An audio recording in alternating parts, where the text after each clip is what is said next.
Good morning, guys, or good evening, or good afternoon. Welcome to Ron's Keto Cafe. And I'm Ron. If you're new, welcome. And if you're a returning member, welcome back. And if you're a new member, could you please share, like, and subscribe to the channel? It helps other people know when they post videos. And as always, before we get started, I'm not a medical doctor. I don't make any medical claims. This is all based on my own personal journey. So please do your homework first before you get started. Well, welcome to week 131 update. Today's topic, success comes when you simply refuse to give up. That's a pretty good topic to talk about. And I'm certainly not giving up. So how did our week go? Let's backtrack a little bit. We had my yearly physical on Wednesday. Everything went well there. I asked the doctor for a leg pump, but she's going to look into it and push leg pump through the insurance company. I have lymphedema in my right leg. My leg is swollen, and I want to bring it under control. And if she can't get me a leg pump, I'll just get one. But I thought maybe that would help me to relieve some of the pressure on that swollen leg I have. I just deal with it the best I can. Now, as far as weight loss for the week, nothing ventured, nothing gained. We didn't gain any weight. We didn't lose any weight. So we stayed the same, around 220, something like that. Yeah, we did really good. Now, I think most of you know I'm kind of like easing off on the city activity. And I just felt that was necessary for me at this time to step back and just take a little bit of a breather. It just became a lot with all the new place that I was involved with, and the old stuff that I like to do, and I just became so overwhelming. I just said I don't want to deal with this no more. So I'm not totally walking away from it, but for now I'm just taking a break from all the city activity. I'm gonna have a sip of my coffee. Be kind. So so it's going along good. We did the bingo activity Friday night. We had a really great night of charity. Everything came out good as far as the over-under on our pull tab payouts and everything. Nobody won the bonus. So next week's bonus is 4,200 plus 3 if you get it on the HOTS, they call them. And they're a fantastic group of people. If you live locally, you want to come down and support the parish. And so I got some really good news. So I had an interview Thursday with Hanover up in local Twin City, and I'm going back to work. They hired me for the same job I was doing before, the picker job, which I really loved, and I wanted to prove to myself and prove to everybody that knew me in the past from working at the other Hannovers up on Lancaster Street that I can continue doing the job and doing it well and efficiently without making too many mistakes. I made a lot of mistakes at the other Hanover, and I got frustrated with it. And at the time, the local paper called me up for a journalism job that I got my dream job, and that didn't last too long because of they didn't have it in the budget to pay too many people. So I ended up leaving. At that time, I ended up going out and having hip surgery. It's been actually been 8 months now since I had my hip replacement back in June. I got no more pain in my right side. I don't need the cane anymore. I can bend over. I can tie my own shoes now. I can put on my own stockings now, and I can bend over. I can do push-ups. I can do all that I couldn't do before, and I want to go back to work because I just miss that type of environment. So I had an interview with Angelo over there on Thursday. He was really impressed with me and everything like that. Him and I got along real good, and they're going to work around my schedule for my appointments with my wife. She has appointments every other week she's got to do, and I'm really happy about that. And his job is full time if I want the full time hours, but I'll take whatever hours they give me right now. We have some bills coming up. I want to continue paying what I owe. I want to pay off what I owe, and everything's so expensive price-wise, and if the job becomes too much for me and I can't do it, I find myself making too many mental mistakes. I'll ask him, I don't want to leave, and I don't want to get frustrated to a point where I want to leave like I was kind of like at that level before. I'll just ask him, hey, can I stay here? Go lesser hours than you're giving me and maybe move into a different department that's not so stressful. And that job is not stressful. It's just all common sense and paying attention. I mean, you're writing numbers on a bag and you're picking somebody's order, but if you're doing like 4 orders all at once, and you have like 239, 238, 237, and 236, all set up on your little grocery carriage. It's very easy to put the item in the wrong bag and or reverse numbers, and you're writing them all down. Like I was doing a lot of that, so I'm gonna really pay high attention to what I'm doing and make sure I don't mess up. And and the other thing about the other small little store that I was working at, it's big but smaller than most of the Hannaford's that you go to. A lot of their can items and stuff are way down at the bottom shelf, and they were stacked like 4 high, and you really had to pull each one of them out, really, and I was struggling to do that, and I had to literally scan every single barcode just to make sure I got the right one, and that's what was the biggest time consuming, and they were complaining because I was taking too much time. Well, yeah, because I'm learning the layout of the store, and I'm learning the products and where you have them on the shelf, and dealing with customers in between all that, and but it was fun, when you're pulling in $300-400 paychecks every week. I mean, it was great, and some weeks I was getting 5 hours and 10 hours, and that was the other issue I was complaining about, because I wasn't getting enough hours that I had wanted, and we had a lot of issues over there with the gun freezing up on me, and they could never get my password right. I never got a uniform shirt or any of that over there, so he asked me, well, what size do I want? They had 2 different type of shirts. They had one like this, and they had a regular T-shirt. So I got 2 polo shirts, size size large. Yeah, sorry. And I no longer need an extra large, so I got a size large. And I got a hat. He asked me, well, what kind of hat you want? So I had a Bruins hat on, and they got one like that. Well, we have one like with a visor type hat, and I'll get the Bruins type hat with the Hannaford's logo on it.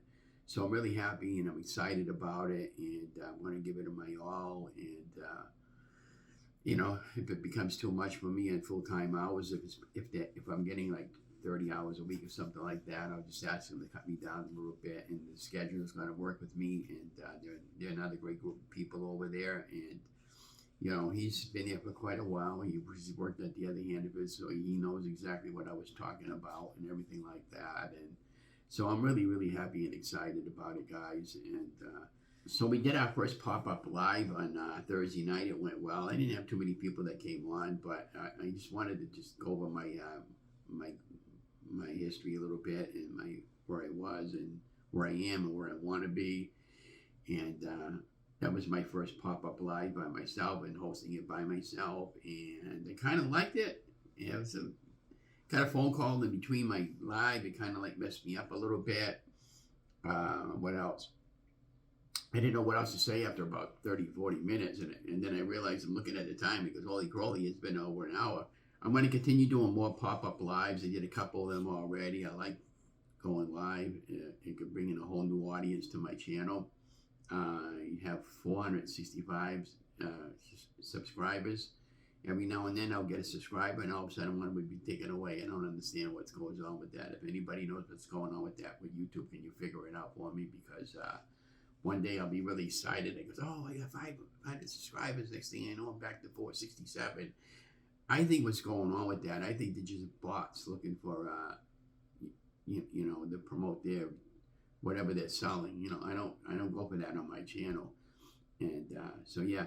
So I want to let you guys know that also, and I'm going to be going live with Mike at 6 o'clock Eastern Standard Time on Sunday, and you can watch that video because I'll have it on my I'll link that video on the show more, and if you haven't got a chance to watch that, right? So basically, I asked Mike, well, what do you want to interview me for? I want you to tell your story, which I know you have already, and I want you to help people to how can you turn it off and on the way you've been doing and still maintain your weight and continue to lose weight. I've mentioned this many times before that I don't do keto 100% of the time. Keto is great and it's saved my life along with my faith in God. But the problem with keto is very, very restrictive, and I like a lot of foods, and I miss a lot of foods that I used to eat in the past. And I don't have a problem going out and buying a pile of pizza once in a while.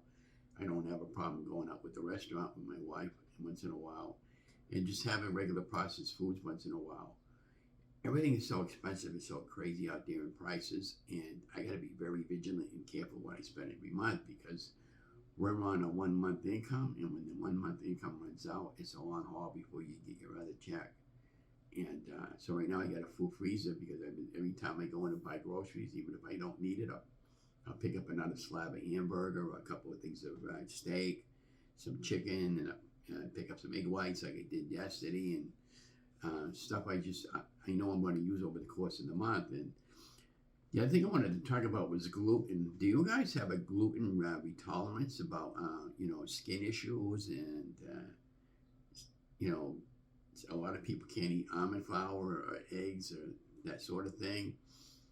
I'm beginning to realize that after doing my own research, that a lot of my skin issue is being caused by gluten, and so I'm doing more research on it, and every now and then I'm going to break away from a non-keto type meal, or bread even for that matter, and even though it's non-keto, or maybe even not even low-carb, I bought some gluten-free self-rising flour yesterday, and I want to try making a bread with it and seeing if I like that bread, and see how it's going to react to my stomach or not. And I'm trying to add more healthy fruits and vegetables into my my weight loss. So now that I'll be working at Hannaford's, anytime I want some fresh produce, say, like yesterday, I bought one avocado yesterday, because I'm planning on doing an avocado and a couple of eggs with it, and for a healthy, morning meal, and maybe some fresh strawberries or some fruit or fruit cup with it. So, but I'm switching off and on like that, and that's how I've been very, very successful. Now, over the last 2.5 years, I'm down a significant amount of weight. Well, since really August 17th of 2020, I'm over 185 pounds of weight loss. And if you go all the way back to 2019 and early as 2020, I was way over 367. And I lost well over 140 pounds. So I'm doing phenomenally well. And I've been feeling absolutely fantastic. That's another reason why I want to go back to work. When I'm doing all the city activity, and our mayor is the best mayor we've ever had in our city. And he's been the mayor for our city for 30 years. And every time you turn around, there's something going on. And if I'm there doing all that stuff there, I said, well, geez, well, if I was working, I might as well work if I'm going to be doing all that stuff there. So that was the biggest reason why I wanted to go back to work and kind of like ease off on the city stuff. And, I love talking to people. I love helping people in the store when I was working at the other Hannaford's. And I'm so blessed right now, and I want to thank the Hannaford family for letting me go back there. And he didn't have a problem with anything that I mentioned. We talked about the S&A screen stamps from the old days, and the coupons, and talked about some local stores that him and I used to go shopping with. And, we were right there with everything. And so I'm really appreciative of all that. And I don't know. I still remember how to do that job. So when they train me, I'm just going to have to learn how to do the gun. Now the gun, they have it on the wrist, like a kind of like a mobile phone device. And so when when she shows me how to use that, I'll be good to go after 1 or 2 hours on Thursday when I start. And just kind of like leave me alone, I'll figure it out. And, but do it. Nothing's really changed as far as the procedure goes, and how to put the items in the bag, and how the other Hannaford's are doing it. The only difference is I have a newer gun, a clearer screen, and that'll be huge for me. My own password. When I was working at the other Hannaford's, my friend Lynn, she could probably relate to that. I never had a password that could get it to work for me. And I never felt part of the family there, because I didn't get an employee shirt or any of that stuff over there. And the girls were giving me a hard time in the back there all the time, but they were just trying to make me into a better person over there as far as, doing the job properly. But when I couldn't get to, it was frustrating for me, because every time the gun would time out on me, I had to go in the back room, I had to get it reset, and I was always on somebody else's password. So if they were out on the main floor, I either had to track them down, Or if they went home for the day and I didn't know they went home for the day because the shift ended, I had to go track down somebody else, put a new password in for me, go back out on the main floor, finish up where I left off. And that was all, eating up time doing the job that, wasn't done the way it should have been done. And, but I learned through all that, success comes when you simply refuse to quit. And I'm not quitting. I'm going to continue on. I'm going to continue volunteering for the city, but not in the capacity that I was before. I still want to be a member of the Emergency Management Center, but I'm just kind of like backing off from that right now until I get my head straightened out. About a week ago, I had a really, really bad emotional week, and it just got too much for me to handle. And I says that I need to know what's important to me, which is my health and my wife's health. The two biggest things right now are my health, my wife, and my family, and my many Facebook friends. And then the city's going to take a back seat to any of that stuff, because the city does not pay me. It's volunteer, and I'm not ashamed of what I want to do if I want to walk away from it totally, because I've given it my all. I've been volunteering for our city since 2012, and everybody that knows me, I'm there at every one of our local events in the past with camera in tow and my video camera in tow, and my heart's not in it right now, and I just needed to step back, and that's all I'm saying. And I'm just resetting, that's all it is. But I'm still going to continue on with the Friday Night Parish, because it's a great group of people. We talked about it many, many times. I can step back anytime I want from that, take a break, take a night off, play bingo if I want to play bingo. I love talking with the people there. They all know me. We have fun. We had a good crowd Friday night. We had 204 people, I believe. And I talked to every one of the people there, and they all know me, and I all know most of their first names. So I'm on that level with the bingo people there, and the volunteers at work. We all get along like two peas in a pod. It's hard to get that type of relationship in any type of environment, But anyways, I don't have anything else more to add, but be watching for some more of the live pop-ups that I'll be doing from time to time. And I have a few other interviewers that want to interview me about my weight loss journey and all that. And if you want me to interview you, let me know. We can get together. I can work with your schedule. And I want to welcome to the new people that come into my YouTube channel. I had one from Australia the other day. She said, I really liked your channel and how you structured it, and you're slowly catching up with your videos with your shuffle recipes and that. And, we're going to continue doing more of that, more lives and more shorts that I'm currently putting together for the channel. And hopefully if I get to 1,000 subscribers, I'll start making a little bit of money from YouTube, and who knows what it might go to, I don't know, but, and I'm always popping out on YouTube lives, because I just curious how they're doing their lives and whatever. And I talked to one lady, she goes live every day. She does a live cooking show every day, and she lives in Massachusetts. She only lives a few towns over. I told her, why don't we get together sometime and we talk, we do a meet and greet, and we can do a live cooking show together, or just talk. We can go someplace quiet and talk. Speaking of quiet, that was my central heating system come on, because it is kind of cool out this morning. But anyways, I guess I had enough rattling off. But anyways, thank you so much for joining the channel. Don't forget to be watching for the YouTube lives and watching some videos over the course of the week. And thank you for joining my channel. And like I said, if you're new, please subscribe to the channel. It does help other people know when I post videos. And I'll leave some comments below. What do you think of the lives and all that stuff I was talking about? And, but anyways, have a great day. Love you guys. Stay safe, stay healthy, stay vigilant.